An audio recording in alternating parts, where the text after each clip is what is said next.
एक ऐसी बहू जिसने प्यार में सब कुछ झेला, लेकिन परिवार की क्रूरता ने उसे सड़क पर ला खड़ा किया। मीना एक छोटे से गांव की साधारण लड़की थी, सुंदर, संस्कारी और दिल से बहुत साफ। करण एक आर्मी ऑफिसर था, लंबा, हैंडसम और देश के लिए जान देने को तैयार रहता था। दोनों की मुलाकात कॉलेज के दिनों में हुई थी। प्यार हुआ, वादे हुए और आखिरकार लव मैरिज हो गई। शादी के बाद मीना करण के घर आई।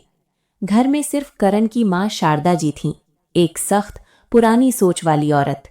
शारदा जी को मीना कभी पसंद नहीं आई। वो उसे हमेशा ताने मारती।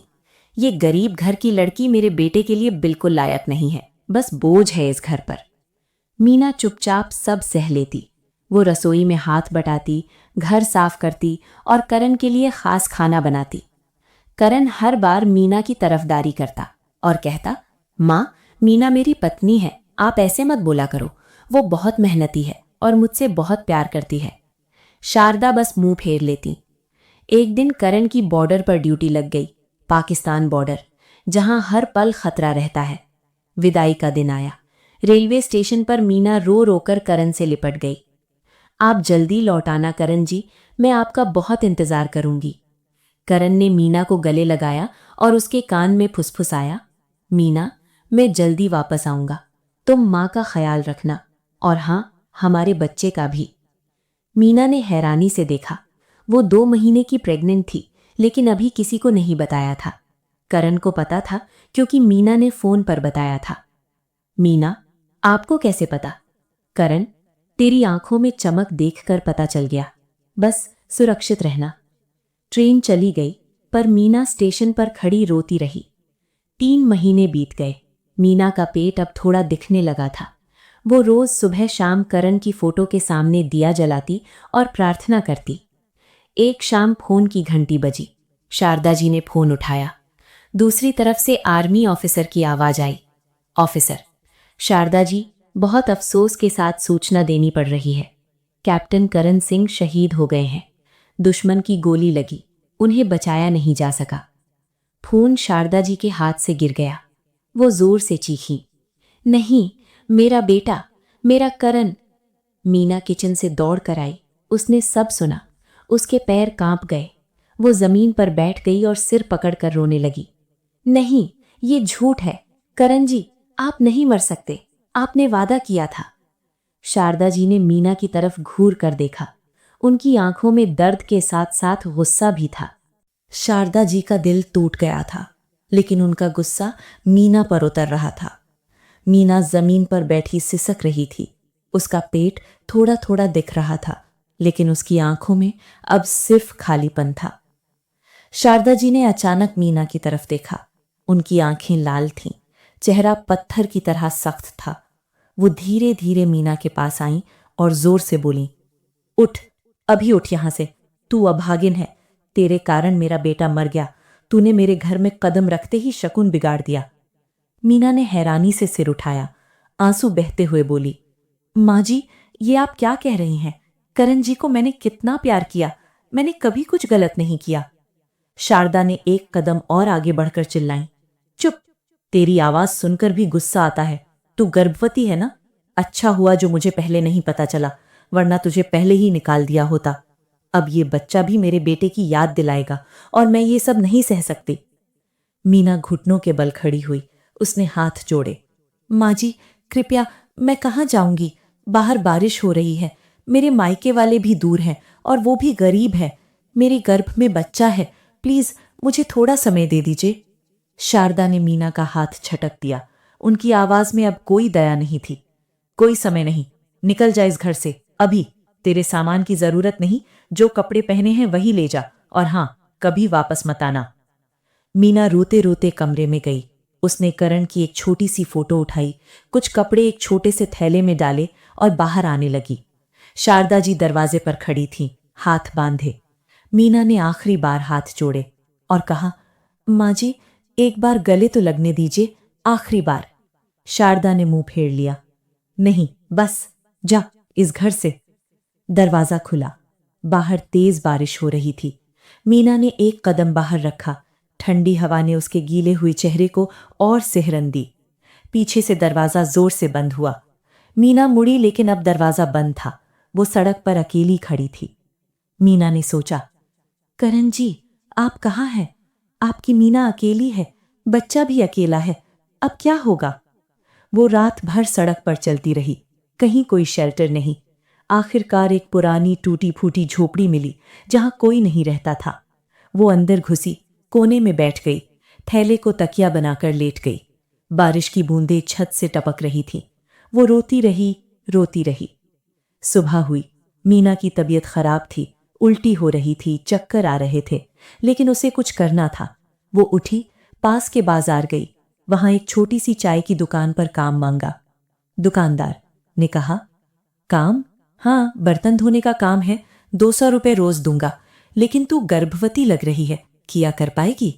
मीना, जी मैं कर लूंगी, बस मुझे रहने की जगह चाहिए। दुकानदार ने दया की। ठीक है, दुकान के पीछे एक छोटा कमरा है, वहीं रह लेना, लेकिन ज्यादा दिन मत टिकना। मीना ने काम शुरू कर दिया। दिन भर बर्तन मांजती, चाय बनाती, ग्राहकों को सर्व करती थी। रात को थक कर लेट जाती, लेकिन हर रात करण की याद आती। वो पेट पर हाथ फेरती और फुसफुसाती, बेटा, मम्मी तुम्हें कुछ नहीं होने देगी, पापा ऊपर से देख रहे हैं, वो हमें बचाएंगे। कई महीने बीत गए। मीना का पेट अब बड़ा हो गया था। काम मुश्किल हो रहा था, लेकिन वो हार नहीं मानी।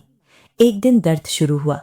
मीना दुकानदार से बोली, अंकल, मुझे अस्पताल जाना है, इस दुनिया में मेरा बच्चा आने वाला है। दुकानदार ने मदद की, अस्पताल ले गया। कई घंटों की तकलीफ के बाद एक नन्हा सा लड़का पैदा हुआ। डॉक्टर ने मुस्कुराकर कहा, बधाई हो, सुंदर और स्वस्थ लड़का है। मीना ने बच्चे को गोद में लिया, आंसू बहते हुए बोली, मेरा अर्जुन, तुम्हारे पापा का नाम ही रखूंगी, वो बहादुर थे, तुम भी बहादुर बनना। मीना ने अपने बेटे अर्जुन को जन्म दिया था। अब वो एक माँ थी, अकेली लेकिन मजबूत माँ। अस्पताल से निकलकर वो फिर उसी छोटी सी झोपड़ी में लौट आई। दुकानदार ने देखा तो बोला, बेटी, अब तू काम कैसे करेगी, तेरा बच्चा छोटा है। मीना ने मुस्कुराकर कहा, अंकल, मैं कर लूंगी, बच्चा मेरे साथ ही रहेगा, मैं दिन में काम करूंगी, रात को उसे सुलाऊंगी। और मीना ने सच में कर दिखाया। सुबह सुबह उठती, अर्जुन को दूध पिलाती, फिर दुकान पर बर्तन धोने लगती। बच्चा एक छोटे से टोकरे में सोता रहता। ग्राहक आते जाते, कभी कभी बच्चे को देखकर दया भी करते, कुछ पैसे एक्स्ट्रा दे जाते। मीना उन पैसों से दवा दूध खरीदती। धीरे धीरे अर्जुन बड़ा होने लगा। 1 साल का हुआ, फिर 2 साल का। मीना ने उसे छोटे छोटे शब्द सिखाने शुरू किए। बेटा, पा पा कहो, पा पा। अर्जुन टूटे फूटे शब्दों में बोलता, पा पा। मीना की आंखें भर आती। वो करण की फोटो निकालती, अर्जुन को दिखाती और कहती, देखो बेटा, ये तुम्हारे पापा हैं, बहुत बहादुर थे, देश के लिए शहीद हो गए, तुम भी बड़े होकर बहादुर बनना। अर्जुन फोटो को छूता और मुस्कुराता। मीना ने फैसला किया कि अब वो सिर्फ चाय की दुकान पर नहीं रहेगी। वो पढ़ी लिखी थी, बीए पास थी। पास के एक छोटे से सरकारी स्कूल में उसने जॉब के लिए अप्लाई किया। स्कूल में सफाई का काम मिला। सुबह जल्दी उठकर स्कूल साफ करती, बच्चे आने से पहले सब तैयार करती। प्रिंसिपल ने देखा तो बोले, तुम पढ़ी लिखी हो, अगर तुम सफाई के अलावा क्लास में मदद कर सकती हो? मीना कहा, जी सर, मैं बच्चों को पढ़ाना चाहती हूँ। धीरे धीरे मीना को असिस्टेंट टीचर बना दिया गया, पर सैलरी ज्यादा नहीं थी, लेकिन काफी थी गुजारा करने के लिए। अब वो अर्जुन को स्कूल लेकर जाती, बच्चे अर्जुन से खेलते, वो भी खुश रहता। 3 साल बीत गए। अर्जुन अब 5 साल का हो गया था। मीना ने उसे पास के सरकारी स्कूल में दाखिला दिलाया। सुबह उसे तैयार करती, स्कूल छोड़ती, फिर खुद काम पर जाती। शाम को दोनों साथ बैठकर पढ़ाई करते। मीना ने कहा, बेटा, आज तुमने क्या सीखा? मम्मी, आज हमने पेड़ के बारे में पढ़ा, पेड़ हमें ऑक्सीजन देते हैं। मीना गर्व से मुस्कुराई, बहुत अच्छा, तुम्हारे पापा भी देश की रक्षा करते थे, जैसे पेड़ हमें बचाते हैं वैसे ही सैनिक देश बचाते हैं। लेकिन रातें अभी भी मुश्किल होती।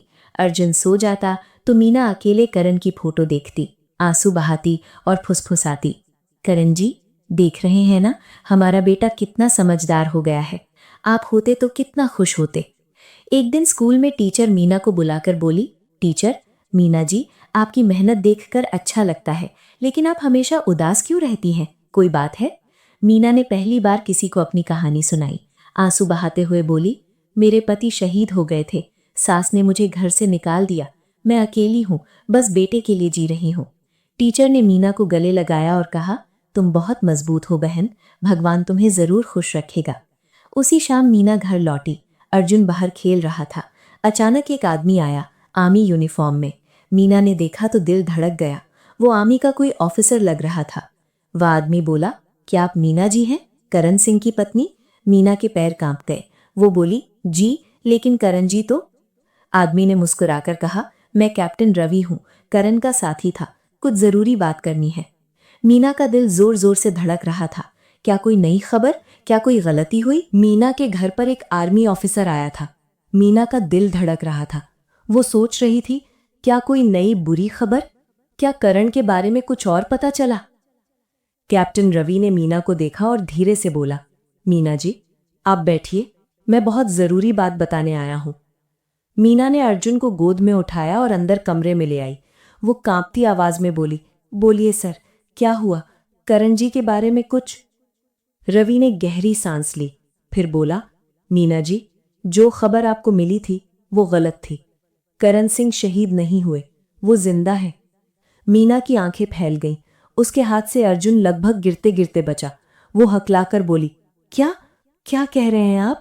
ये कैसे संभव है? आर्मी ने खुद कहा था वो शहीद हो गए। कैप्टन रवि ने जेब से एक फाइल निकाली और दिखाई। ये देखिए, ऑपरेशन के दौरान करण को दुश्मन ने कैद कर लिया था। उन्हें गोली लगी थी, लेकिन वो बच गए। हमें लगा कि वो मर गए, इसलिए मौत की सूचना भेज दी गई। लेकिन 3 साल बाद हमारी एक स्पेशल टीम ने उन्हें पाकिस्तान के एक कैंप से रेस्क्यू कर लिया। बहुत सीक्रेट ऑपरेशन था। अब वो भारत वापस आ चुके हैं और वो आपको ढूंढ रहे हैं। मीना की आंखों से आंसू बहने लगे। वो रोते हुए बोली, लेकिन मैंने 3 साल तक रोया, अकेली रही, बच्चा अकेला पाला, सास ने निकाल दिया था, मैंने सब सह लिया, क्योंकि सोचा था करण जी इस दुनिया में नहीं है। रवि ने मीना का कंधा थपथपाया और कहा, मुझे पता है, करण को भी सब पता चला है, वो बहुत टूट गए हैं। वो मां से मिले, शारदा जी ने सब बताया। करण बहुत गुस्से में है, वो कह रहे हैं मैं अपनी पत्नी और बेटे को ढूंढ कर लाऊंगा। मीना ने अर्जुन को कसकर गले लगा लिया। अर्जुन समझ नहीं पा रहा था, लेकिन मम्मी के रोने से वो भी रोने लगा। सर, करण जी कहाँ हैं? मैं उनसे मिलना चाहती हूं अभी। रवि, वो अभी दिल्ली में है, मेडिकल चेकअप चल रहा है, लेकिन कल सुबह वो यहां आने वाले हैं। मैं आपको उनका नंबर दे रहा हूं, आप बात कर लीजिए। रवि ने नंबर दिया और चले गए। मीना ने फोन उठाया, हाथ कांप रहे थे। नंबर डायल किया। दूसरी तरफ से वो जानी पहचानी आवाज आई, करण? मीना? मीना की सांस रुक गई। वो चीख पड़ी, करण जी, आप सच में? करण की आवाज भी भर्राई हुई थी। हाँ मीना, मैं हूं, मैं जिंदा हूं, मुझे माफ करना, मैं तुम्हें इतने साल तक अकेला छोड़ आया। मैं सब जानता हूं, मां ने जो किया। मैं कल सुबह आ रहा हूं, बस मेरा इंतजार करो। मीना रोते हुए बोली, करण जी, हमारा बेटा है अर्जुन, वो आपका नाम लेकर सोता है। मैं जानता हूं, रवि ने सब बताया है, मैं अपने बेटे से मिलने आ रहा हूं। फोन रखते ही मीना फर्श पर बैठ गई। वो हंस भी रही थी, रो भी रही थी। अर्जुन ने पूछा, मम्मी, कौन था? मीना ने उसे गले लगाया, बेटा, तुम्हारे पापा पापा आ रहे हैं। रात भर मीना सो नहीं पाई। वो घर साफ करती, नए कपड़े निकाले, अर्जुन को नहलाया, अच्छे से तैयार किया। सुबह हुई। मीना ने अर्जुन को स्कूल नहीं भेजा। दोनों बाहर बैठे इंतजार करने लगे। दोपहर के करीब 12 बजे एक जीप आई। उसमें करण उतरे, यूनिफॉर्म में, लेकिन चेहरा थोड़ा दुबला, आंखों में थकान, लेकिन चेहरे पर मुस्कान वही पुरानी थी। मीना ने उन्हें देखा और दौड़ पड़ी। करण ने भी दौड़कर उसे गले लगा लिया। दोनों रोने लगे। ओ मीना, मेरी मीना, कितना सह लिया तूने। आप आ गए, बस अब मुझे कुछ नहीं चाहिए। अर्जुन दूर से देख रहा था। करण ने उसे देखा और घुटनों के बल बैठ गया। बेटा, आ, मेरे पास, पापा आए हैं। अर्जुन धीरे धीरे पास आया। करण ने उसे गोद में उठाया। अर्जुन ने करण के चेहरे को छुआ और बोला, पापा? करण की आंखों से आंसू बह गए। वो बोला, हाँ बेटा, पापा, अब कभी नहीं जाऊंगा। दोनों की आंखों में आंसू थे, लेकिन अब वो खुशी के आंसू थे। करण ने अर्जुन को गोद में उठाया हुआ था। मीना उसके कंधे पर सर टिकाए रो रही थी। लेकिन कहानी अभी पूरी नहीं हुई थी। पीछे से एक धीमी कदमों की आवाज आई। शारदा जी खड़ी थीं, सर झुकाए, हाथ जोड़े, आंखें लाल और सूजी हुई थीं। वो 3 साल पहले की वो सख्त औरत अब बिल्कुल टूटी हुई लग रही थी। करण ने उन्हें देखा, उनका चेहरा सख्त हो गया। करण ने कहा, माँ, आप यहाँ क्यों आईं? शारदा जी ने आगे बढ़कर मीना और अर्जुन के सामने घुटनों के बल बैठ गईं। उनकी आवाज कांप रही थी। शारदा ने कहा, बेटा, बहू, मुझे माफ कर दो। मैंने बहुत बड़ी गलती की। जब मुझे लगा कि तू मर गया, मेरा दिमाग काम नहीं कर रहा था। गुस्से में मैंने मीना को घर से निकाल दिया। मैंने सोचा था कि वो अभागिल है, लेकिन अब पता चला कि वो मेरे बेटे की सबसे बड़ी ताकत थी। मीना ने शारदा जी को देखा। उसकी आंखों में अब गुस्सा नहीं, सिर्फ दया थी। वो बोली, माँ जी, उठिए, आप मेरी सास हैं। मैंने कभी आपसे नफरत नहीं की। मैं सिर्फ दुखी थी कि आपने मुझे और बच्चे को सड़क पर छोड़ दिया, लेकिन अब सब ठीक हो गया। शारदा जी रोते हुए बोली, नहीं बहू, मैंने 3 साल तक हर रात रोई हूँ। करण के कमरे में जाकर उसकी फोटो देखती हूँ और सोचती हूँ, काश मैंने मीना को नहीं निकाला होता, काश मैंने बच्चे को देखा होता। मुझे माफ कर दो, मैं तुम्हारे पैर छूती हूँ। मीना ने झुककर शारदा जी को उठाया और गले लगा लिया। दोनों रोने लगी। करण ने भी माँ को गले लगाया। करण ने कहा, माँ, गलती इंसान से होती है, लेकिन जो गलती सुधार ली जाए वो गलती नहीं रहती। अब हम सब साथ हैं। अर्जुन ने दौड़कर दादी के पैर पकड़े। अर्जुन ने कहा, दादी, आप रो क्यों रही हैं? पापा आ गए ना, अब सब खुश हैं।